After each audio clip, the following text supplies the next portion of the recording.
Okay, verses 17 through 19. So I tell you this and insist on it in the Lord, that you must no longer live as the Gentiles do in the futility of their thinking. They are darkened in their understanding and separated from the life of God because of the ignorance that is in them due to the hardening of their hearts. Having lost all sensitivity, they have given themselves over to sensuality so as to indulge in every kind of impurity, and they are full of greed. So now he resumes the personal instructions that he strayed from back in chapter 4, verse 4. He says, I tell you and I keep telling you, beginning of verse 17. I tell you this, and he says, I keep telling you.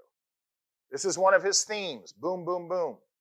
The Gentile believers in the church need to understand that they are now called to live differently. They must no longer live like the Gentiles who are depraved and misguided in their godless thinking. And the way Paul describes this is that because of the hardness of their hearts, which caused them to resist the truth of God, they accepted and believed things that moved them farther and farther away from God. In their hardness and resistance, they became unfeeling and desensitized. Okay? So, what they go after is sensuality because they want to experience something and feel something. Okay? It's like the more we resist God, what happens is that our heart becomes calloused, right? I don't know. You know, golf, and one of the things I had to do when I was playing tennis is I had to go see the trainer.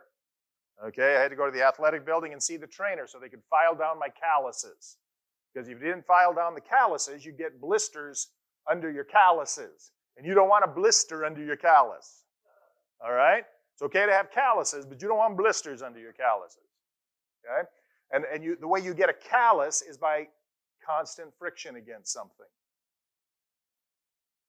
Okay, so what happens is if people are constantly resisting God, okay, that friction against what they can know about God from creation, as we've seen on Sunday mornings, from what they might hear, what they witness in the church, and this is written to people in the church, if they keep resisting the truth that they're hearing, their heart becomes even harder, and they become callous. Their heart becomes calloused.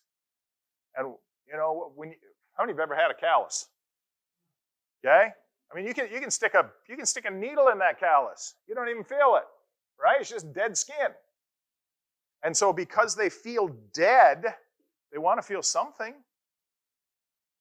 And so they run after sins that will give them a sensation, that will make them feel, this is it. I felt something.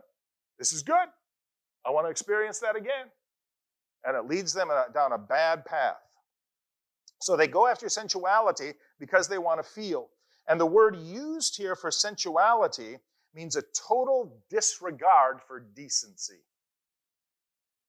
A total disregard for decency.